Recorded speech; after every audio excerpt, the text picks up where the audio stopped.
جیسے کسی طوطا مینا کو کچھ بول سکھائے جاتے ہیں، اس طرح پڑھایا جاتا ہوں، اس طرح سکھایا جاتا ہوں۔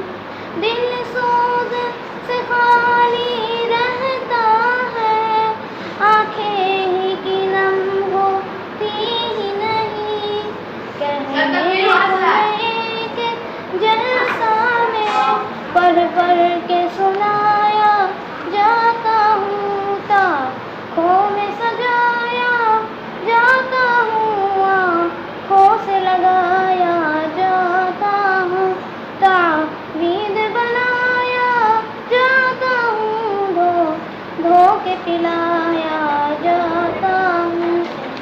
کیا سمجھے تم لوگ؟ یعنی قرآن کریم کے اوپر یہ انہوں نے پڑھی نظم، فریاد، قرآن کے فریاد۔ قرآن کہہ رہا ہے میں قرآن کہہ رہا ہے کہ میں تاکوں میں سجایا جاتا ہوں، تعویذ بنایا جاتا ہوں، دھو دھو کے پلایا جاتا ہوں۔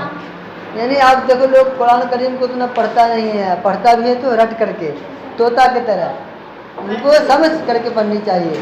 اور کیا ہوتا ہے تاک میں سجا کر کے رکھتا ہے، جب کوئی مرتا ہے تو تب جو ہے قرآن کریم نکالتا ہے، یا نہیں تو کوئی بیماری لگی تو قرآن کریم کو نکالا اور اس کی وجہ سے تعویذ لکھ کر کے گلا میں لٹکایا گیا، یا نہیں تو پھر دھو دھو کر کے پلایا جاتا ہے۔ تعویذ پانی میں ڈال کر کے اس کے بعد اس کو پیو، یہ سب کیا ہے؟ ناجائز ہے، اسلام کے اندر درست نہیں ہے، گویا کہ شرک ہے۔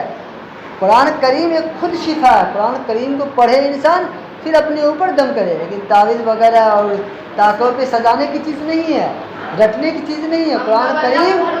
قرآن کریم کو سمجھ کر کے پڑھنے کی ضرورت ہے، اس لیے اس کا جو ہے یہ نظم کیا تھا؟